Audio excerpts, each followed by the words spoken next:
Now let's move to the next section, that is the control unit. The first two pins in this block is the power supply. The first one is a plus 5 volt. It means that it is a VCC pin, power supply pin, and the next one is the ground for the ground purpose of microprocessor. The next two pins of the this block is the X1 and X2. This pins is used to generate clock. Now processor, it works at particular frequency. The higher the frequency will be, the processor can work that quickly. So to function, processor needs clock, and we can provide clock to the microprocessor by using a crystal. You can see that the crystal, it is a device that is having two pins, and when you interface this crystal to these two pins, the first two pins that you can see are for the power supply.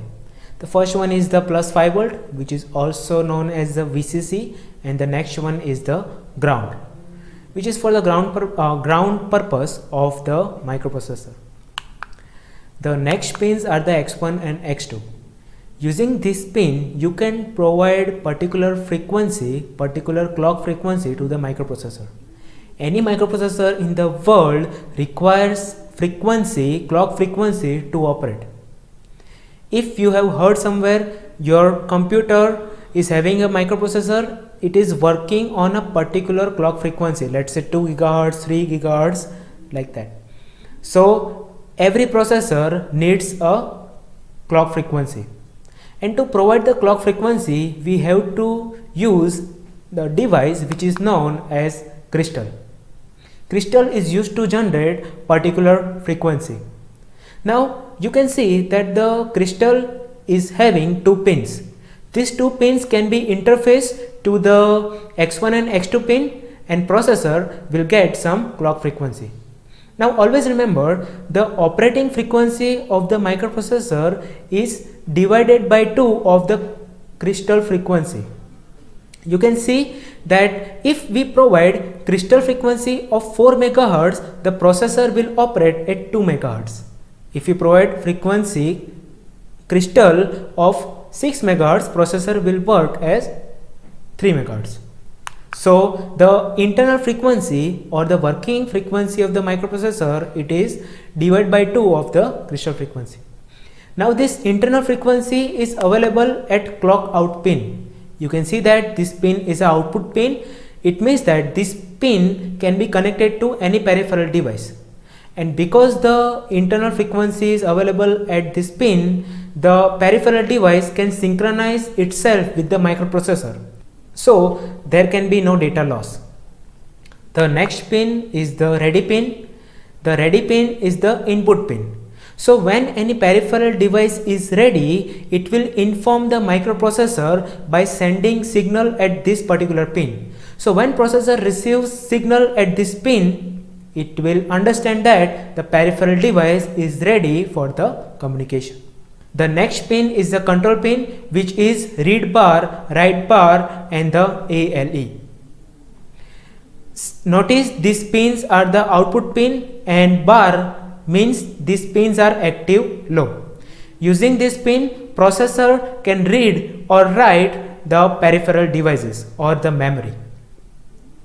The ALE pin is used to demultiplex address and data bus, and when we are going to discuss the demultiplexing of address and data bus, we are going to see that how the ALE pin functions. Right now we will only see the full form of the ALE pin, which is address/enable. Now the next two pins are the status pin, which are S0, S1 and IO/M bar. You can see that these pins are the output pin. From the S0, S1 and the IO/M bar pin, we can understand that what are the process that is happening inside of microprocessor. So from the combination of S0, S1 and IO/M bar, from the status of this pin, we can understand that what process is happening in the microprocessor, and that you can see on the table. Then the next two pins are known as the DMA pins, which are the direct memory access pin. You can see that for the DMA, two pins are there, hold and HLDA. The whole pin is the input and the HLDA is the output.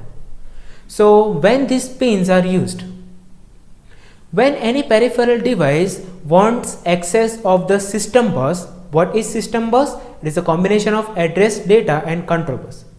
When any peripheral device wants access of the system bus, it will send request at the whole pin.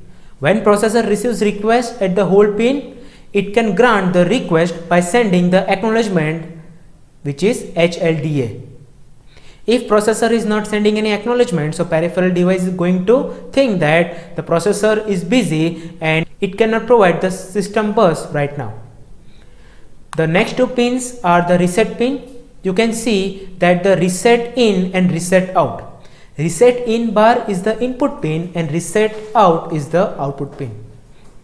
So if you want to reset the microprocessor, you can send active low signal at the reset in bar. Because bar means active low, if you want to use this pin, you have to send low signal at this particular pin. So when you send 0 signal at this pin, the processor will be reset. And when the processor will be reset, processor will provide the acknowledgement at the reset out pin. So if we are getting high signal at the reset out, user can understand the processor is reset successfully. So this is it for the control unit section. I think this is it for the today's session. Remaining sections will be discussed in the upcoming sessions. Thank you so much.